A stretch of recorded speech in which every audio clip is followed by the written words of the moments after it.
Sugeng rawuh Bapak Prayitno, Bapak Agus. Jauh-jauh saking Kediri nggih niki. Siap. Siap. Jauh-jauh dari Kediri. Kita pakai bahasa Indonesia saja, Pak ya. Monggo, campur juga boleh. Campur nggih. Biar lebih informasinya disampaikan nanti. Pripun Bapak? Bagaimana kabar Kediri hari ini? Monggo, Bung. Alhamdulillah Kediri aman, terkendali ya. Masih banyak hujan Ya. Juga saya terima kasih diundang di chapter studio Ponorogo ini. Nggih, siap. Ya, salah satunya kita juga sudah berapa lama kita sudah di Ponorogo ini baru sampai di sini, kira-kira seperti itu. Siap. Ya, semoga chapter studio bisa lebih besar lagi nanti. Amin. Nggih, pangestunipun nggih, Bapak. Nggih. Kirang langkung napa niki? Ya, kurang lebih. Santai. Dibawa enjoy nggih, Pak. Enjoy mawon. Enjoy Nggih. saja. Enjoy. Kabarnya nggih mireng-mireng saking paguyuban wonten nggih, Pak niki. Betul. Nggih. Paguyuban seni dan Tradisi Sasana Sasana Setia Dharma nggih, Nusantara. Sasana Setia Dharma Nusantara. Nggih. Mungkin bisa dijelaskan kepada para hadirin, para penonton mungkin Bapak terkait paguyuban ini bagaimana gitu, terkait arahnya, visi misinya, dan mungkin bahkan kalau bisa programnya. Ya kabarnya kan ini Bapak pun sudah 3 bulan Ponorogo Kediri terus untuk meriset sebuah di pertanian gitu ya, Pak. Betul. Mungkin bisa dijelaskan terkait paguyuban seni dan tradisi apa tadi, Pak? Sasana Setia Dharma Ya, Nusantara. Sasana Setia Dharma Nusantara niku, Bapak. Monggo. Jadi gini ya, sebenarnya paguyuban seni dan tradisi Sasana Setia Dharma Nusantara ini sudah lama. Sudah belasan tahun, cuma 2018 kita izinkan, jadi Kumham sudah ada, semua sudah ada komplit lah. Jadi legal, kita legalkan tuh ya. Nah, salah satunya paguyuban ini kita melihat bahwa potensi yang ada di Indonesia ini dari berbagai ya, termasuk budayanya ya, dari berbagai budaya banyak ya, dari adat istiadat ya, terus potensi-potensi yang ada ini yang perlu ditingkatkan itu banyak sekali. Siap. Yang selama ini maaf aja ya, dari berbagai daerah yang mempunyai bahasa saya, peninggalan nenek moyang kita dulu itu harta karun semua. Betul. Nah, selama ini tidak pernah disentuh, bahkan pakai bahasanya aja kita malu kata-kata itu. Nah, ini harus kita bongkar lagi bahwa nenek moyang kita itu adalah yang sangat luar biasa. Ya, sangat luar biasa dari peradabannya, dari etikanya, tingkah lakunya, sampai ilmunya. Itu sampai dulu di zaman Belanda itu banyak yang dibelokkan semua. Terkait arahnya mungkin ceritanya. Contoh ini aja. Ya, yang Bapak. Sekarang ini kadang-kadang ngeluh ya. Jadi kalau di Jawa itu keturunan itu sampai 10. Betul. Salah satunya Bapak, Ibu, Bapak, Mbah, Buyut dan sebagainya sampai cicit Dangyang. Dangyang itu yang ke-10. Nah, saat ini leluhur kita dikatakan demit. Akhirnya bahasanya apa? Danyang. Ya, ini ya. Padahal ini keturunan mbah-mbah kita, leluhur kita. Dinaikkan ke puncak menjadi sampai ke 10. Ke-10 itu Dangyang. Ya. Nah, mungkin sedikit Dangyang ya, Pak. Ya. Waktu aku kecil itu juga ada beberapa tempat di rumah di lingkungan itu ada lokasi Danyang. danyang Ya. danyange gitu. Oh, jadi artinya itu memang Ya. leluhur. Nggih, mungkin bisa Nah, diteruskan, Pak. ini Nggih. kan harus dibongkar semua. Iya, Jadi, betul. Biar tidak salah tafsir. Nah, karena apa? Nggih. Jadi utamanya jangankan yang milenial, Siap. yang tua aja kadang-kadang tidak memahami bahasa-bahasa itu. Ya, Jadi akhirnya hilang. Nggih. Dan itu memang dikondisikan mulai waktu Belanda. Siap. Itu dikondisikan waktu Belanda. Jadi inilah harta karun yang peninggalan nenek moyang kita itu. Ini harta karun sebenarnya. Iya. Contoh ini aja. Tempat-tempat yang saat sekarang ini dikeramatkan, peninggalan dan sebagainya. Ya. Ini kalau dikelola itu sangat luar biasa. Semisal. Contoh, Nggih. di sini kan ada beberapa wisata ya. Iya. Wisata kan macam-macam. Nggih. Salah satunya wisata yang untuk selfie-selfie, Betul. ya. Terus mungkin sungai dan sebagainya, Nggih. termasuk wisata religi. Nggih, Ya kan? Nggih. Kalau ini dikelola, ini otomatis peningkatan ekonomi di lingkungan itu akan Meningkat. meningkat. Perputaran keuangan akan berjalan. Ini yang ini suatu PR kita dari paguyuban ini seperti itu. Salah satunya peningkatan potensi-potensi yang ada di lingkungan masing-masing itu. Betul. Di situ. Nah, itu salah satunya. Jadi kita juga punya visi misi 3 ya, ekonomi, sosial dan budaya. Yeah. Ekonomi, sosial dan budaya. Yeah. Nah, kita juga mengadakan pelatihan-pelatihan. Yeah. Nah, mayoritas ini kita maaf aja ya. Siap, Pak. Sementara ini kita membantu pemerintah. Yeah. Ya. Swasta membantu pemerintah. Yang mana dari beberapa pemerintah itu punya dinas. Ya, yang selama ini dinas itu hanya pengelola anggaran, nggak punya program yang jelas. Akhirnya, ya maaf aja, saya juga bekas ya, dulu, jadi tahu persis ya. Siap. Kita juga latar belakang kita dulu di bagian keuangan, ya. Di administrasi lah. Ya, sampai terakhir itu di kelurahan, tahu kita. Terus saya tertarik ini di Kesbang Polinmas. Siap. Jadi di situ, jadi saya tahu seharusnya gimana sih. Nah, masyarakat kita itu banyak mengeluh ya, banyak mengeluh. Akhirnya bukan kita sondak ya. Jadi setelah saya pensiun ini hanya sederhana sebenarnya. Sisa hidup saya. Siap. Bagaimana bisa manfaat bagi yang lain. Banyak orang, Jadi kadang-kadang ya dianggap gila, ya. Wis tuwek, gini-gini kan itu.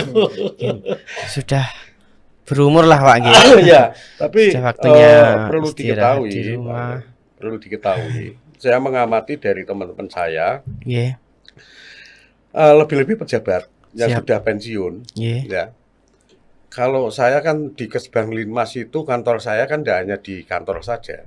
Kadang-kadang dari warung ke warung karena di situ ada komunitas intelijen daerah. Ya itu pencegahan ya di situ. Nah, itu otomatis akhirnya tahu persis kondisi chaosnya seperti apa, ini seperti apa tahu. Nah, inilah akhirnya saya mendirikan paguyuban ini untuk menampung atau sebagai wadah, ibaratnya gini, lidi sejuta itu kalau untuk membersihkan sendiri-sendiri akan patah. Betul, Pak. Kalah dengan 50 yang ditali. Ya. Nah, kita sebagai tali ini saja sebenarnya. Jadi sebagai pengikat, penguat dari berbagai lidi. Nah, makanya ya alhamdulillah dari teman-teman pemuda Ponorogo antusias ya untuk ikut di paguyuban ini. Nah, ini saya sangat gembira sekali karena apa? utamanya anak muda ini yang harus bergerak. Nggih. Tenaganya, pikirannya, ininya masih Iya. kuat semua. Betul. Nah, itu di situ. Nah, disitulah sebenarnya kita juga sudah kemana-mana ya. Sampai Magetan, sampai sana-sana. Ya. Alhamdulillah Ponorogo ini yang bisa menerima kita. Oh, nggih, siap. Nah, juga program-program tentang ekonomi atau gini. Kemarin saya tanya, yang disuka apa? Nggih. Bakat jenengan ki apa saja? Nggih. Nanti paguyuban siap untuk mendampingi. Nggih. Siap untuk mendampingi. Itu. Jadi apa ya? Sayang kadang-kadang punya bakat, tapi tidak tersalurkan. Itu kasihan kita. Nah, ini PR paguyuban di situ. Salah satunya juga gini, IMED ini ya. Kalau kita bisa bahasa seni dan tradisi atau budaya, itu hanya dikira tari-tarian, seni-seni seperti itu, enggak. Kita podcast ini juga seni juga, merokok seni juga. Betul, Pak. Seni itu apapun yang kita lakukan ini sebenarnya seni. Nah, ini secara umum, nah inilah harus dipahamkan secara umum. Itu kira-kira gitu, Mas. Lebih dalam mungkin Bapak terkait visi misi dari paguyuban ini nanti untuk kebermanfaatannya di dalam bidang apa saja mungkin. Oh, ini ada kita kan punya program jangka pendek, jangka menengah, jangka panjang. Jadi kita memang harus kita bekerja secara profesional ya. Jadi nanti dikerjakan dengan sungguh-sungguh itu akan tidak usahlah kita bicara profit. Efek itu pasti ada kan. Betul, gitu ya. Gitu. Untuk di Ponorogo ini pertama sebenarnya kita melihat begini. Banyak emas yang berserakan. Apakah itu? Banyak orang mengatakan sampah. Ya. Nah, kalau saya dulu ada peningkatan tafsir dari sampah menjadi limbah, sekarang menjadi bahan baku. Unik ya itu ya. Unik, Pak, nih. Merubah hal yang buruk menjadi baik. Hal yang dipandang buruk menjadi dipandang baik. Dan itu nilai ekonominya sangat tinggi sekali. Ini contoh yang kita sama Mas Agus ini ya. Siap. Di Desa Ngunut, Kecamatan Babatan, Kabupaten Ponorogo ini, kita mencoba membuat nutrisi dari limbah sekam padi, ya secara gasifikasi, dan itu nanti diperuntukkan untuk petani itu sendiri. Itu ada fermentasinya berarti, Pak? Bukan fermentasi, kita pakai mesin. Oh. Jadi sistem gasifikasi. Gasifikasi. Dalam jangka waktu untuk prosesnya itu nanti. Saat itu jadi. Langsung jadi. Di lokasi. Ya kebetulan ini kita sudah ke sana ya, arah ke sana ya. Ini kebetulan Mas Agus ini juga sekretaris dari Paguyuban Seni Tradisi. Siap, Mas Agus. Kebetulan juga ada kebetulan. Oh, itu ada apa ya istilahnya program dan riset yang terlalu lama. Sudah lama mulai habislah Indonesia 0. Ya. Sampai 0 kilometer Indonesia. Melalui lalang seluruh Indonesia ini. Ya, jadi hidupnya Mas Agus untuk riset. Salah satunya gasifikasi ini yang membuat mesinnya juga Mas Agus. Sekarang saya lempar ke Mas Agus lebih detail lagi. Mungkin bisa dijelaskan dan digambarkan Mas terkait mesin gasifikasi ini nanti bagaimana? Ya siapa tahu bermanfaat dan ya mungkin percobaan awal di Ngunut nggih, Pak. Ya. Betul. Mungkin betul, dan betul, ke betul. seluruh desa di Ponorogo mungkin, Pak. Ya. Pasalnya kan gini. Mungkin kalau di daerah perkotaan itu air itu melimpah dengan adanya sumur bor itu. Betul. Masyarakat bisa panen 3 sampai 4 kali. Betul. Cuman kalau di wilayah perdesaan, Bapak, di gunung daerah Ponorogo, Ya. mereka itu syukur banget itu 1 kali panen berhasil, nggak gagal itu udah bagus banget. Ya. Mentok-mentok di sana itu bisanya cuma 2 kali. Ya. 2 kali itu kemungkinan besar yang keduanya gagal karena sudah kehabisan air. Gitu. Mungkin ketela ya. Iya, kedela kalau nggak gitu jagung, Pak. Iya. Nggih. Saya nyapa dulu ya. Ya, siap. Monggo disapa teman-teman podcast Teman-teman Ponorogo, Pak, ini. Chapter ya. Chapter Studio. Selamat malam. Semoga ini menjadi inspirasi Ya. untuk teman-teman Chapter Studio. Ya. Podcast yang pertama bareng dengan Sasana Satya Dharma Nusantara Ya. dari Kediri. Ya. Saya menggarisbawahi apa yang sudah disampaikan oleh Pak Prayit selaku penasihat Siap. paguyuban. Kami melakukan sebuah kegiatan di Ponorogo. Yang pertama terima kasih kepada seluruh komponen ya, termasuk yang pertama ini Chapter Studio yang Ya. mampu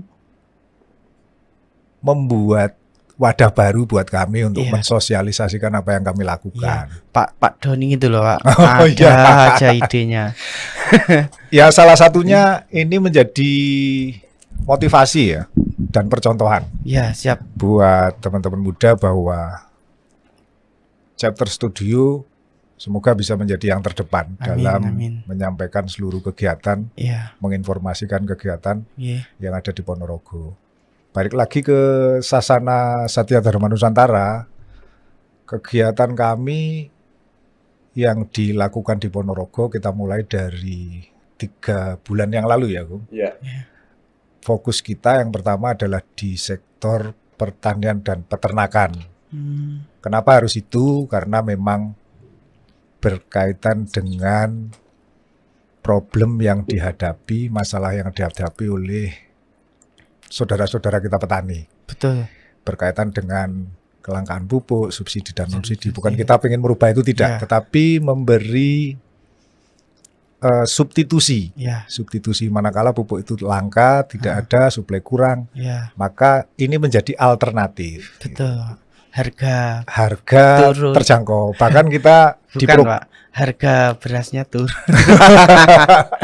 Kalau harga beras turun itu nanti. Jadi next step. Next. Yang ini kita bahas terkait mungkin di persiapan pertanian. Pertanian itu ada beberapa variabel memang. Tidak hanya pupuk sebagai salah satu keberhasilan yang menjadikan petani berhasil, bukan. Hanya salah satu variabel saja. Akan tetapi menyikapi kebutuhan masyarakat petani berkaitan dengan pupuk, maka kami ajak petani itu untuk mencoba membuat substitusi, pengganti. Jadi pengganti. Gitu. Jalan lain dengan hasil yang kita harapkan lebih baik mengarah ke organik. Jadi kami 3 bulan yang lalu memulai kegiatan DEM. Namanya DEM plot. Jadi uji coba aplikasi substitusi. Siap. Jadi nutrisi itu kita berikan tanpa menggunakan pupuk yang ada. Kita DEM, kita uji coba. Setelah kita rasa uji coba itu berjalan baik, maka kami mendorong petani untuk bisa memproduksi nutrisi itu sendiri. Nah, kebetulan di paguyuban ada teknologi yang memang diperuntukkan bagaimana petani bisa memproduksi nutrisi itu. Siap. Bahan bakunya juga dari limbah mereka, limbah petani itu sendiri. Jadi kami mencoba bahwa limbah pertanian itu diolah menjadi substitusi pupuk sehingga menekan biaya produksi dalam bercocok tanam. Secara otomatis kalau pengurangan biaya produksinya menurun, maka terjadilah efisiensi. Itu yang pertama. Maka langkah paguyuban adalah melakukan pendampingan dan pelatihan. terkait penggunaan alat itu terkait atau pengguna aplikasi di lapangan pada tanaman, pembuatan pupuk termasuk dukungan alat kepada masyarakat petani, juga pendampingan manajemen produksi serta distribusi secara konkret. Percuma dikasih alat nanti nggak ada. Kalau tidak kita latih, kita dampingi bagaimana mengelola industri itu dengan baik, maka juga tingkat keberhasilannya akan tidak sesuai dengan harapan. Kalau boleh tahu alatnya itu semacam seperti traktor, dos gitu atau lebih kecil gitu dan mungkin bisa dibawa kemana-mana, Pak?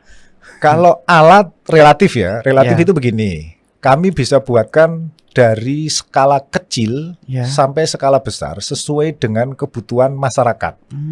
Berbasis karakter. Misalnya satu desa masyarakat petani dengan luasan lahannya berapa. Nah, kita buatkan sesuai dengan kebutuhan itu. Siap. Jadi kita buatkan alat, kita dampingi.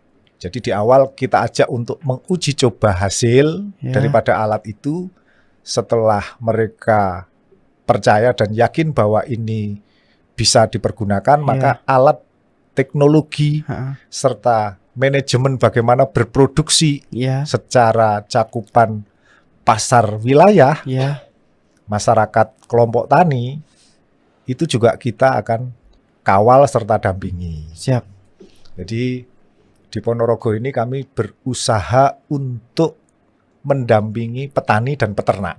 Peternak berkaitan dengan limbah peternakan, ternak kambing, ternak sapi, ternak ayam. Siap. Ini bisa kita olah juga menjadi pupuk organik. Pupuk organik, kompos. Dan kita bisa lanjutkan ke tahapan berikutnya sesuai dengan kebutuhan pertanian. Siap. Ini yang kami lakukan. Maka malam ini saya terima kasih ke Chapter Studio. Paling tidak ini menjadi sebuah wacana bahwa petani itu ada loh yang mendampingi untuk berinovasi, berkreativitas dalam bertani. Itu tujuannya. Memang kalau yang saya amati ya, Mas. Entah di Ponorogo atau di Indonesia atau wilayah manapun ya, Mas. Pertanian kita itu dari zaman dahulu mungkin sampai sekarang perkembangannya masih lambat. Oke. Kita ambil contoh Jepang ataupun negara luar. Artinya mereka sudah melakukan alat-alat teknologi yang mumpuni untuk percepatan pertaniannya. Mulai dari adanya dos, adanya drone untuk menyiram dan lain-lain, adanya alat jalan lain untuk ini nanti jadi berpolitik gitu. Smart farming ya bahasanya. Kalau dilihat loh, Pak, artinya kan gini, Mas Agus dan teman-teman atau Pak Paguyuban apa tadi? Seni dan tradisi Sasana Setia Dharma Nusantara ini menemukan sebuah solusi untuk perkembangan pertanian di Indonesia ini mungkin. Jadi di Sasana Setia Dharma, karena kami seni dan tradisi, maka sebenarnya teknologi yang kami gunakan itu open source. Sangat terbuka, siapapun boleh mengaplikasikan. Artinya dalam proses, kalau open source itu berarti mereka boleh mengembangkan, berinovasi, menindaklanjuti dari temuan-temuan kami. Itu kami persilakan. Jadi teman-teman muda di Ponorogo, mari, yang bagaimanapun juga saya mengingatkan, kita ini punya lahan yang luas. Lahan yang luas itu tidak salahnya menjadi kantor buat kita. Jadi tidak usah kecil hati, saya nggak punya pekerjaan. Sebenarnya di Ponorogo cukup luas, potensi alamnya juga luar biasa. Kita coba berempati bukan kepada sesama, tetapi kepada lingkungan kita. Apa yang bisa kita bangun, apa yang kita bisa berikan. Luangkan waktu, tidak harus dalam 24 jam itu full untuk melakukan kegiatan inovasi, tapi paling tidak setiap 30 menit dalam satu hari kita berpikir apa yang bisa kita berikan ke lingkungan kita. Kembali lagi terkait pengolahan limbah menjadi pupuk, Mas Agus. Bukan ini pupuk, substitusi. Substitusi. pupuk. Pupuk. Karena kategorinya bukan belum pupuk. Oh, masih substitusi. Jadi pengganti. Pengganti saja. Jadi manakala itu tidak ada atau kurang, kita bisa tambahkan itu. Oh, betul. Kalau boleh tahu terkait menuju suksesnya pertanian dengan substitusi pupuk itu nanti, apakah sama seperti pupuk-pupuk yang sulit dicari gitu? Bahasanya lebih menarik ini. Secara ini ya. Ya. Secara aplikasi di lapangan. Ya. Aplikasi di lapangan, kami menemukan bukti bahwa penggunaan substitusi ini sudah mendekati dengan pupuk yang ada. Siap. Tetapi butuh sebuah proses karena pada tataran aplikasi perlu pendampingan dan pengawalan supaya tepat dalam penggunaan dosis, tata cara, dan aplikasi di lahan. Siap. Gitu. Mas, penemuan inovasi ini udah dihakikan atau belum? Sebenarnya sudah. Tetapi saya selalu sampaikan bahwa ini saya sudah mengikuti regulasi yang ada. Jadi tingkat keamanan, uji sertifikasi kami sudah lakukan semua. Tapi dalam konsep ini paguyuban tidak akan menggunakan itu sebagai sesuatu yang khusus. Maka kami sampaikan bahwa teknologi ini open source. Semua memakai. Boleh. Jadi statement saya bisa jadi rekam jejak digital bahwa paguyuban Sasana Satya Dharma Nusantara membolehkan siapapun untuk menambahkan serta mempelajari apa yang kami miliki yang sudah kita coba besok ya Gong ya. Kita bawa, kita boyong dari Kediri ke Ponorogo, kita tempatkan di rumah kompos dengan berkolaborasi kelompok 4 kelompok tani dan menjadi satu gabungan kelompok tani serta BUMDes Badan Usaha Milik Desa Ngunut. Siap. Itu yang memfasilitasi Bu Kades. Ya, Bu Siti Bardiah. Khotijah. Bu Khotijah, ya. Oke. Jadi terima kasih beliau selaku pemangku wilayah memberi kesempatan paguyuban untuk mencoba memberi warna dan memberi dinamika baru untuk di desanya. Bu Khotijah, Siti Khotijah. Oke. Betul. Oke. Jadi ya. Ya. Sudah mulai besok hari Rabu itu kita akan bawa alat itu ke rumah kompos, bagian dari menambahkan apa yang sudah dilakukan sehingga menjadi sebuah komoditi yang memang punya karakter khusus dari BUMDes Ngunut. Mas Agus, mohon maaf, mungkin ada foto atau gimana biar minimal saya pun juga tahu terkait alatnya itu bagaimana gitu. Nah, kayak visual aja. Siap. Artinya nggak usah ditampilkan, nggak apa-apa Mas. Artinya saya pun juga penasaran Mas. Insya Allah ya.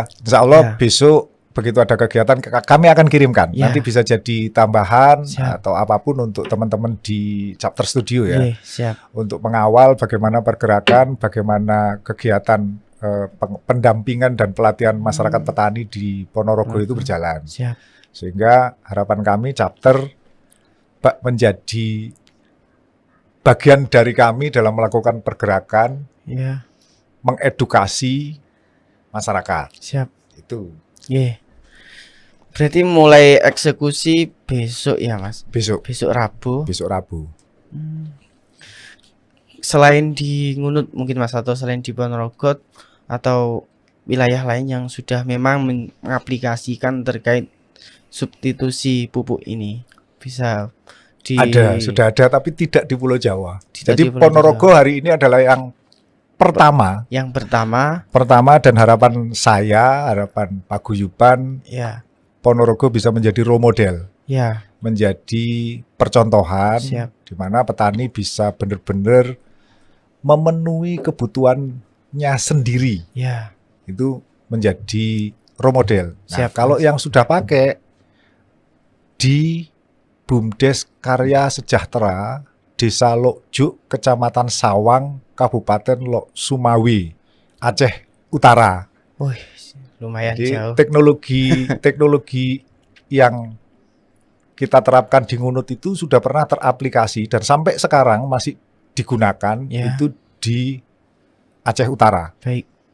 Jadi kebetulan perjalanan saya menandai 50 tahun umur saya sampai di 0 km.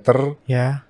Proses riset yang terakhir dan teraplikasi itu di Aceh Utara. Itu. Mas, ini nanti mungkin saat pembawaan alat dan pengaplikasian, apakah itu nanti ada pengawalan mungkin berapa bulan ataupun bahkan berapa tahun? Pasalnya ini kan yang diturunkan itu tidak hanya alat, tapi juga sebuah ilmu kepada masyarakat, Mas. Kalau pendampingan kami sebenarnya tidak ada batas waktu. Jadi kami ingin, kenapa kami sampaikan bahwa ini open source sehingga di situ nanti akan terjadi penambahan. Iya. Jadi kami sangat terbuka, baik siapa yang membutuhkan, siapa yang ingin menambahkan. Terus pengawalan kami dibutuhkan berapa lama atau sampai kapanpun kami akan tetap lakukan. Siap. Jadi paguyuban memang berupaya supaya ini menjadi role model dan selanjutnya akan ada copy paste walaupun tidak kami yang mengcopy paste, kami sudah sangat luar biasa ya, Kong. Siap. Artinya teknologi ini bisa sampai kepada yang membutuhkan. Gitu. Kenapa saya bilang ini open source, terbuka untuk siapapun untuk melihat, mengcopy, memanajemen, silakan. Biasanya Mas, di Indonesia itu ada orang atau kelompok yang menemukan suatu hal yang menjadi inovasi. Ibarat kata seperti contoh bensin menjadi air, mobil listrik itu biasanya, Mas ya. Biasanya itu sulit diterima oleh pemerintah ataupun masyarakat, Mas. Kecuali nanti kalau memang benar-benar butuh, baru tipus hari ini mobil listrik udah ada. Dulu-dulu kan mobil listrik udah dimunculkan, banyak yang enggak mau. Jadi itu bagian dari challenge. Bukan challenge. Memang kita sudah membuatkan sebuah analisa bahwa teknologi ini manakala kita sesuai dengan regulasi, maka tidak akan segera nyampe. Betul. Karena ada banyak kepentingan yang menjadi beban dari teknologi itu sendiri. Itu loh, Mas. Makanya kami paguyuban ini akhirnya harus mau memulai dari bawah, mengajak masyarakat untuk bergabung, berpartisipasi, guyub sesuai dengan wadah kita ya, Kok. Guyub, paguyuban berarti kami hanya mengikat. Mereka harus guyub, rukun supaya apa? Bisa menjawab semua permasalahan di kelompok mereka masing-masing. Betul. Salah satunya teknologi yang kita berikan merupakan satu bukti bahwa kita ingin guyub ke petani. Jadi, itu yang bisa kami sampaikan sekarang ya, Kok. Dan itu bukan perjuangan yang mudah. Kami mau dam di Ponorogo itu juga tidak semua mau petani mencoba hasil inovasi teknologi. Hasilnya dulu, bukan teknologinya. Hasil. Kalau sampai hari ini berarti Ponorogo sudah mau menerima teknologinya.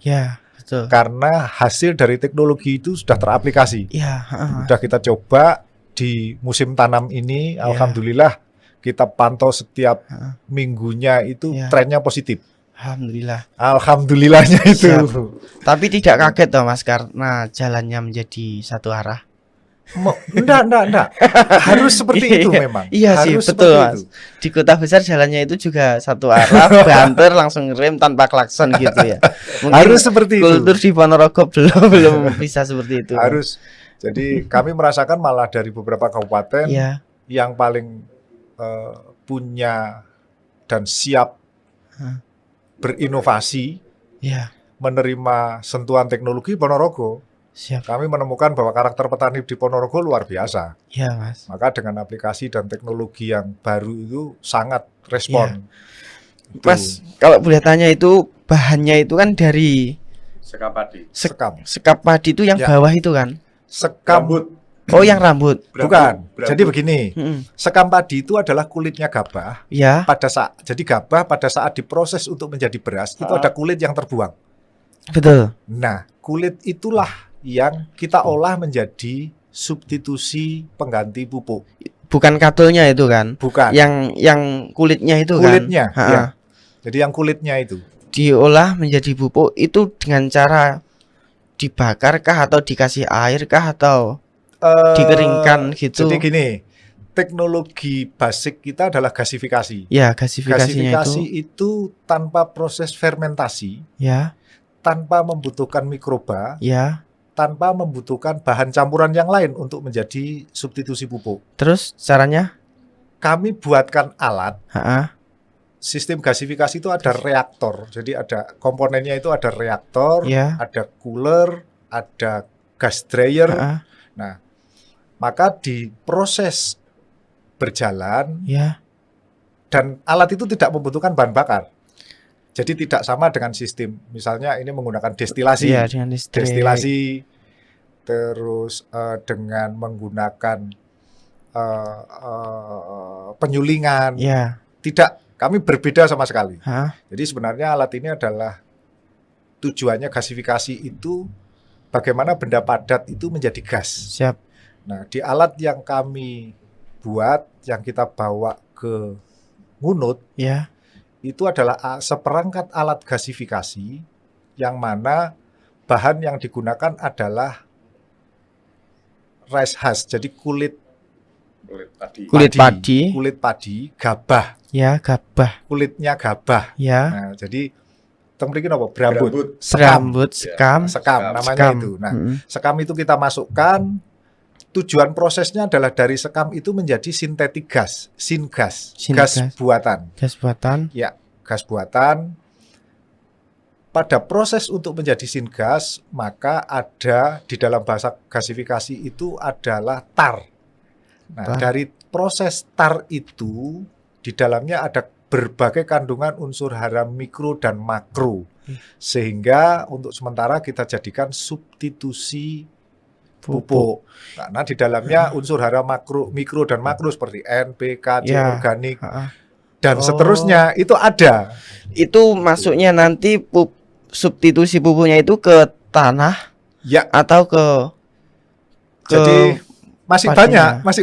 Jadi masih begini, luas selain, ya, Mas. Selain jadi kandungan tar dari sistem gasifikasi itu, kandungan dari bahan baku sekam padi itu muncul selain NPK, C organik, ZG, MG, Fe dan seterusnya. Bisa menjadi selain substitusi pupuk, bisa menjadi pestisida, insektisida, fungisida. Tinggal bagaimana kita memformulasikan dosis. Berarti kalau dosisnya salah juga fatal juga, Mas? Begini, dosis salah pada tataran tertentu tergantung kita. Jadi begini, hari ini kenapa kita dampingi dan kita kawal? Siap. Berkaitan dengan tahapan-tahapan pelaksanaan dan penggunaan. Ya. Itu. Yang pertama yang kita tonjolkan adalah kandungan hara mikro makronya dulu. Ya. Jadi untuk pestisida, fungisida, dan seterusnya kami cut dulu. Sudah. Ini nanti bertahap saja. Kecuali petani mau untuk uji efikasi. Jadi standar sesuai dengan regulasi yang ada diuji dulu. 3 musim tanam hasilnya seperti apa, baru itu nanti kita sosialisasikan ke petani yang lain. Itu konsep untuk pemupukannya ke tanaman atau ke tanah itu sama seperti sama yang persis lain. Jadi begini, di paguyuban kebetulan kami interval jarak aplikasi pemupukan itu kita masih tetap dengan pola-pola yang lama, sehingga tidak perlu edukasi cukup panjang supaya petani berubah. Siap. Dari selama ini kebiasaannya seperti apa tetap tidak berubah, cuman bahan yang digunakan itu saja yang kita substitusi, kita ganti. Siap. Itu. Mas, apakah mungkin ke depan penemuan ini sama Mas Agus dan paguyuban ini lebih fokuskan gitu kepada pupuk yang bagaimana gitu, Mas? Apa tetap seperti ini? Ke depan tidak. Kami tidak akan mencoba merekayasa atau menambahkan atau apapun, kecuali ada teman-teman, kenapa saya bilang ini open source, yang mempunyai temuan-temuan baru berkaitan dengan temuan pertama. Kami siap dengan penilaian negatif, ini tidak bisa digunakan, atau positif, Ini challenge juga sih sebenarnya buat teman-teman akademisi. Berarti misalnya gambling juga, Mas. Iya, tapi kami dalam pelaksanaan dalam aplikasi kami udah lakukan hampir 3 tahun di beberapa daerah dan sampai sekarang sudah digunakan.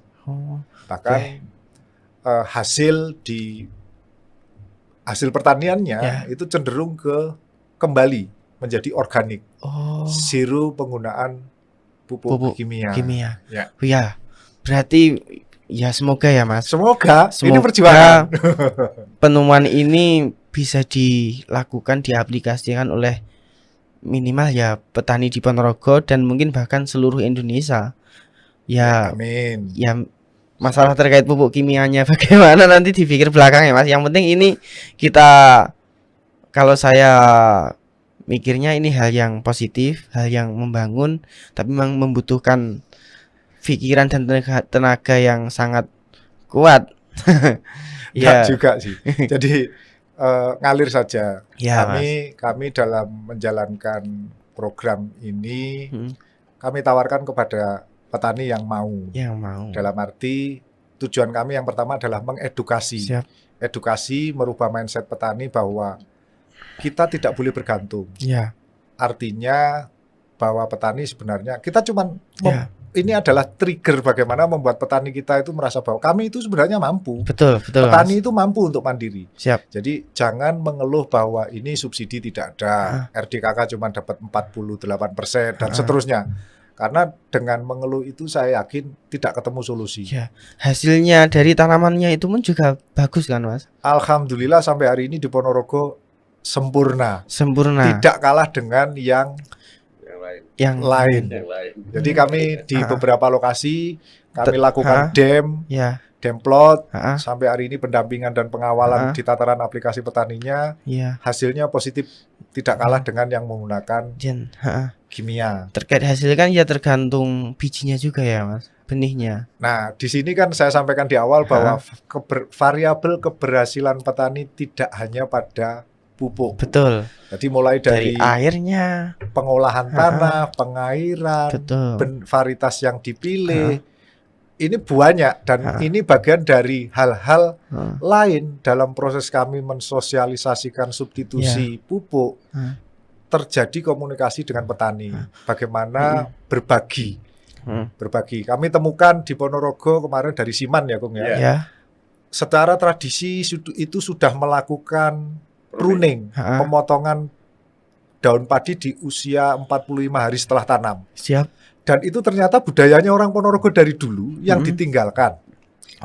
Setelah ditelusuri Mas ya. Nah, sekarang diklaim sebagai teknologinya Thailand. Nah, ini kan menjadi menarik. Betul, jadi kami temukan, saya cerita ini, akhirnya cerita ya, bahwa di Ponorogo kami menemukan sesuatu yang unik, yang di luar negeri dianggap itu sebuah teknologi baru, dan ternyata masyarakat Ponorogo itu sudah melakukan dari dulu, berpuluh-puluh tahun yang lalu. Dan itu dibuktikan dari hasil risetnya petani di Thailand. Dengan pruning itu ada peningkatan hasil 20-30%.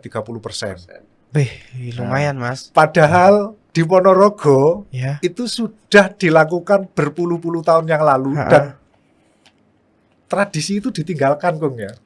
Betul. Tradisi itu ditinggalkan. Dan itu temuan. Jadi gini. Pripun, Kung? Kalau lagi dari manggil Kong ya, seandainya itu diberikan pada orang lain dianggap gila pula. Karena enggak sama dengan yang lain kan gitu. Kalau itu tidak dipelajari secara ilmu ya, karena di sana kan eman-eman godong kene ben lemu kok malah dipotong kan. Tapi ya itu tadi dari anaknya ini akhirnya sama dengan itunya, karena apa? Mau ndak mau sinar matahari itu lebih nembus. Itu di situ. Mulai dari pengendalian hamanya juga berkurang. Dan itu sudah dilakukan oleh Mbah Buyut Ponorogo gitu loh. Dan sampai sekarang saya temukan waktu kemarin kita diskus dengan teman-teman waktu di dalemipun Ketua HKTI Mas Bima Haji. Kami diskus dengan petani-petani yang ngumpul di sana bahwa mereka melakukan itu dan tidak berani mensosialisasikan ke yang lain. Karena dianggap teknologi itu teknologi ngawur. Takutnya merusak panen tidak berhasil. Betul. Nah, padahal kalau kita lihat di YouTube, di ini teknologi pruning, itu Thailand mengklaim bahwa dia yang melakukan.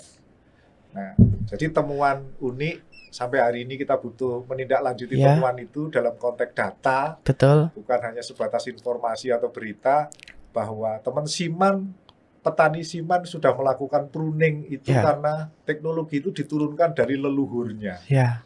Nah, ini loh yang menarik. Betul. Jadi, seni dan tradisi kami temukan, diskus di lapangan bahwa aplikasi di Ponorogo itu sangat menarik. Betul. Jadi menambahkan saya secara pribadi dapat ilmu banyak di Ponorogo. Ya, siap Mas. Jadi teman-teman yang bergerak di lapangan, yakinlah bahwa di lapangan itu kita ketemu dengan guru. Ya. Saya merasakan itu. Teknologi yang kami bawa menemukan saya ke guru kami di Ponorogo. Siap. Petani-petani yang memang punya keinginan kuat. Bagaimana bercocok tanam itu menjadi sebuah kegiatan industri. Betul. Mas, kembali ke inovasi. Apakah nanti inovasi ini dikembangkan ke seluruh desa di Ponorogo mungkin dengan cara pengembangan sosialisasi melalui paguyuban seni dan tradisi apa namanya kok? Sasana Satya Dharma Nusantara. Itu nanti atau memang awalnya mungkin untuk test drive itu di Ngunut. Setelah mungkin berhasil dan bagus hasilnya, mungkin nanti disebarluaskan ke seluruh Ponorogo, Mas. Kalau iya mau nitip, Mas, mau nitip di sawah-sawah desa, Mas. Biasanya nitip itu bayar ya. Oh iya, ini Kong, belum Mas Agus, belum saya tanyakan ini terkait inovasi ini berbayar atau enggak? Tidak sama sekali. Jadi gini, kemarin tuh ceritanya gini ya. Jadi apa ya? Sampai Bu Lurah pun kebingungan ya. Dari biaya pendampingan itu juga tanya, Pak Yud, untuk biaya pendampingan itu berapa? Ada enggak? Lah itu yang dimaksud biaya pendampingan itu apa kan itu, ya? Oke. Pripun Wong? Lah, di situ kita ndak ada. Jadi kita pure bagaimana petani lingkungan utamanya itu bisa mandiri karena apa? Kalau dulu saya dengar itu kan gini ya, bahwa pangan itu atau petani itu adalah soko gurunya bangsa ini. Lah selama ini keluhan petani itu banyak sekali. Ya, jadi kita mendampingi seterusnya sampai mandiri. Ibaratnya kalau kita berani mengawali harus berani mengakhiri dong. Iya kan? Jadi sampai ibaratnya kalau kita punya anak ya sampai dia bisa hidup sendiri. Di situ. Nah, nanti tergantung. Kita sudah kita berikan contoh yang ada di Ngunut. Terserah masyarakat itu ada minat enggak? Nah, di situ. Betul, karena apa? Alat ini tidak akan kita jual. Siap. Jadi kita berikan pada kelompok-kelompok yang biar nanti salah satunya di situ ekonominya lebih meningkat lagi. Amin. Karena yang tadinya terbuang sekarang digunakan. Betul. Kira-kira gitu. Ya, ada nilai ekonomisnya. Betul. Itu yang penting. Paguyuban hanya merasa bangga bisa memberikan hal yang kepada yang lain, manfaat pada yang lain, itu aja. Siap. Kembali ke inovasinya tadi, Gong dan Mas Agus. Mungkin itu kan di pertanian. Kalau di peternakan, ibaratnya limbahnya itu apakah sama dengan menggunakan gasifikasi? Oke. Kami ada 2 teknologi yang hari ini kami bawa ke Ngunut. Jadi untuk ada 3 nggih. Ada 3 ya. Jadi hari ini paguyuban membawa 3 alat dengan fungsi yang berbeda-beda. Salah satunya untuk petani berupa pupuk cair. Yang kedua berkaitan dengan peternakan, bagaimana limbah kotoran kambing, kotoran sapi itu bisa menjadi sebuah produk yang memang dibutuhkan juga oleh petani. Berupa pupuk padat. kami juga bawakan alat dan kami akan dampingi dan latih bagaimana petani, kelompok tani itu mampu membuat pupuk padat sendiri. Jadi kompos, bagaimana membuat kompos, dan kompos itu menjadi sebuah produk yang layak dan pantas untuk dijual. Siap. Seperti produk-produk granul, tapi dengan berbahan hasil limbah peternak. Siap. Peternak kambing, peternak sapi, peternak ayam. Siap. Itu yang kami bawakan teknologinya juga. Terus yang ketiga, kami juga bawakan teknologi zero sampah skala kecil. Siap. Jadi masyarakat desa itu kami akan coba melakukan sebuah gerakan bagaimana setiap desa itu bisa zero sampah. Siap. Baik organik maupun kimia. Yang anorganik, non-organik. Nah ini, jadi sampah plastik pengelolaan, kami juga akan lakukan pendampingan itu. Iya Mas, sampah di Merican. Nah kalau ini kewenangannya berbeda. Jadi begini, kita nggak usah masuk ke sana dulu. Nanti begini, kami mencoba untuk mengajak teman-teman muda di Ponorogo untuk bergabung. Kami punya alat untuk, jadi begini, sampah itu kan dari hulu sampai hilir. Siap. Secara konsep sumber sampai TPA. Nah, bagaimana membuat flow perjalanan sampah dari hulu ke hilir ini jumlahnya tidak semakin besar dan menumpuk. Betul. Maka kami lakukan hulunya, di konsepnya adalah hulunya harus kita kurangi. Betul. Potensi tumbuhnya harus kita lokalisir. Jadi setiap daerah punya pengolahan sendiri-sendiri, kecil-kecil, sehingga arus untuk ke TPA itu semakin berkurang. Betul Mas. Jadi bukan zero sampah, itu bukan tugas kami. Paguyuban terlalu arogan nanti. Iya nanti Mas. Jadi kami bawakan ada karya litbangnya, penelitian dan pengembangannya Paguyuban. Siap. Berupa insenerator mini. Nah, kami akan lakukan, dengan alat itu kami akan melakukan pelatihan ke teman-teman muda bagaimana penanganan sampah yang baik. Sortir organiknya harus diperlakukan seperti apa, mapping route-nya seperti apa. Kami ada program itu. Siap Mas. Jadi kami hari besok itu juga akan kita bawa ke Ponorogo. Mungkin suka ngomong, jadi salah satunya alat ini Mas. Nah, kalau itu sebenarnya saya malu. Kalau di Ponorogo, karena Ponorogo ini sudah hebat sekali TPA-nya gitu. Nah, alat ini sebenarnya Ponorogo, brandnya Ponorogo.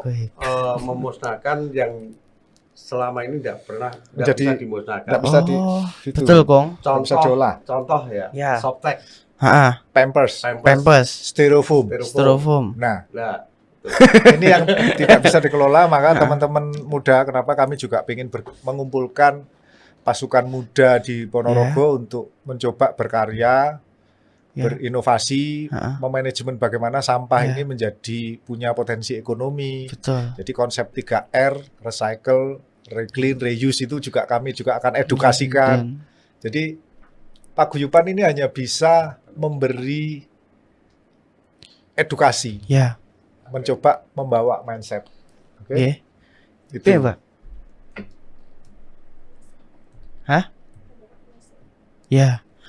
Mungkin ini Mas Agus dan Gong, kalau ada istilah kan ketika kita baik kepada alam juga akan baik kepada kita. Kalau boleh tahu dari perjalanan Mas Agus, Mbah Gong terkait motivasi, visi misi dari Paguyuban Seni dan Tradisi, apa tadi namanya? Sasana Satya Dharma Nusantara ini. Kalau boleh tahu niat baiknya ini apakah ditunjukkan kepada siapa, atau memang faktor yang terdalam dengan adanya niat ini? Gimana Kong? Jadi gini, saya cerita itu kan gini, dari perjalanan terus saya dulu juga pernah jadi muda ya, sekarang jadi tua ya. Setelah pensiun, bahkan saya pensiun dini. Sudah pensiun, mengajukan pensiun dini. Nah, ini salah satunya pertama, ini memang panggilan jiwa. Kedua, apa yang saya lakukan itu saya merasa terhibur aja. Baik. Hanya itu aja. Siap Gong. Jadi Dan mungkin yang saya katakan tadi, mungkin sisa hidup saya bisa manfaat bagi yang lain. Amin. Itu. Motivasinya saya sedih ini. Artinya gini, Kong. Ya itu kan penemuan ini membutuhkan proses dan waktu dan mungkin juga perjalanan dan bahkan mungkin juga ibarat kata yang membutuhkan uang untuk berjalan. Iya, betul. Tapi dengan bahasa Jawanya loko-loko, tanpa berat hati menginformasikan kepada orang lain, mengajak, memberikan manfaat kepada orang lain, ya sangat heroik gitu kalau bahasa anak mudanya.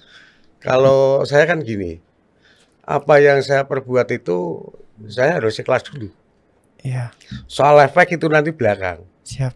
Nah, banyak orang nanam padi itu enggak harus padi saja yang tumbuh kan gitu ya. Betul. Dan itu pun bisa manfaat juga. Nah, rata-rata kan hanya padinya saja, rumput pun manfaat. Betul. Jadi yang penting kita ikhlas. Jadi sirkulasi alam ini saya dihidupi di alam dan alam akan menghidupi kita juga. Amin. Ini seperti itu. Ya, ilmu padi ya Om. Kong. Semakin tinggi kita semakin merendah. Ya, ilmunya ilmu pisang. Kok pisang, Mas? Pantang mati sebelum berbuah. Ya. Ilmunya bukan mati, ilmu pisang. Pisang itu tidak akan mati sebelum berbuah. Betul, betul. Ya. Kalau boleh tahu usia Kakung?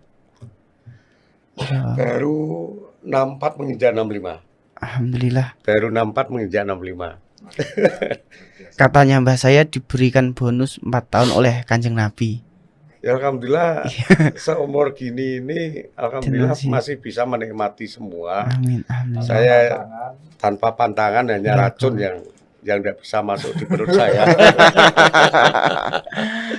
Jadi alhamdulillah. Siap. Kita closing ya, Kong. Ya, terima kasih. Baiklah, terima kasih teman-teman atas waktunya yang telah menonton sedikit cerita dari kami ya, Kong. Mas Agus. Semoga bermanfaat. Kita tutup dengan bacaan hamdalah. Alhamdulillahirabbil alamin.